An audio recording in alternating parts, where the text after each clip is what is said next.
of the broadcast about ISIS, about concerns of terror here on the home front. And as we await Secretary Clinton backstage here, we're going to begin on the economy. We want to turn to the American jobs, wages, and raises in this country. And we believe Secretary Clinton will be coming around the corner any minute. But in the meantime, we want to start with this eye-opening number. And Senator Sanders, this question goes to you first anyway. In 1995, the median American household income was $52,600 in today's money. This year, it's $53,600. That's 20 more years on the job with just a 2% raise. In a similar time frame, raises for CEOs up more than 200%. Sorry. We're going to continue here, and Secretary, you'll get a chance on this too. But as I pointed out, the CEO pay up 200% in that time. For that family, up just 2%. You've all said you would raise the minimum wage. But Senator Sanders, what else? Speak to that household tonight. 20 years, just a 2% raise. How, as president, would you get them a raise right away? First of all, we recognized that we have a rigged economy, as you've indicated. Middle class in this country for the last 40 years has been disappearing. Are we better off today than we were when Bush left office? Absolutely. But as you've indicated, for millions of American workers, people in New Hampshire, all over America, they're working longer hours for low wages, deeply worried about their kids. So what do? First statement we make is we tell the billionaire class they cannot have it all. For a start, they're going to start paying their fair share of taxes.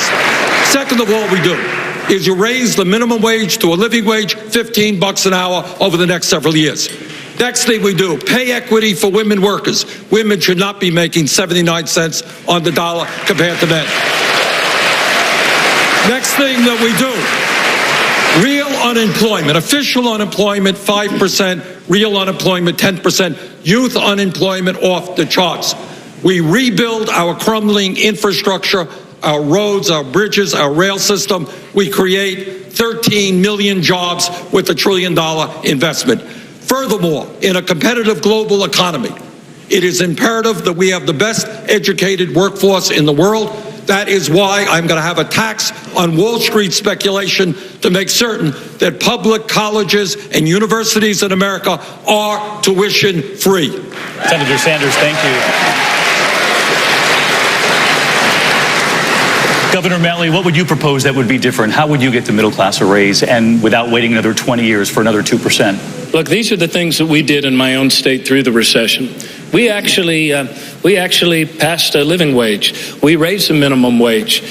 We actually raised to the highest goals of any state in the nation our minority and women participation goals, because we understood that the way you reinvigorate and make fair market American capitalism work is to make the choices and the investments that include more people more fully in the economic success of your state. All through the recession, we defended the highest median income in America and the second highest median income for African American families. How? By actually doing more for education. We increased education funding by 37%. We were the only state in America that went 4 years in a row without a penny's increase to college tuition. We invested more in our infrastructure, and we squared our shoulders to the great business opportunity of this era. And that is moving our economy to a 100% clean electric energy future. We created 2,000 new jobs in the solar industry, and we fought every single day to adopt more inclusive economic practices. So, David, the conclusion of all of those things is this. They weren't hopes, they weren't dreams. They weren't amorphous goals out there. We actually took actions to do these things. And as president, I have put forward 15 strategic goals that will make wages go up again for all American families. Universal national service as an option for every kid in America to cut youth unemployment. And I am the only candidate on this stage to put forward a new agenda for America's cities so we can employ more people in the hearts of great American cities and get them back to work. Governor, thank you. Secretary Clinton,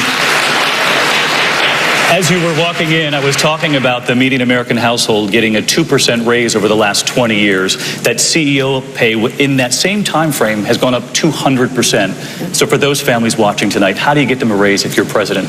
Well, I've been talking to a lot of these families, and this is such an outrage, both because it's bad for our economy. We're a 70% consumption economy. People need to feel optimistic and confident. They need to believe that their hard work is going to be rewarded, and it's bad for our democracy. It's absolutely the case that if people feel that the game is rigged, that has consequences. I think it's great standing up here with the senator and the governor talking about these issues, because you're not going to hear anything like this from any of the Republicans who are running for president. They don't want to raise the minimum wage. They don't want to do anything to increase incomes. At the center of my economic policy is raising incomes, because people haven't been able to get ahead, and the cost of everything from college tuition to prescription drugs has gone up.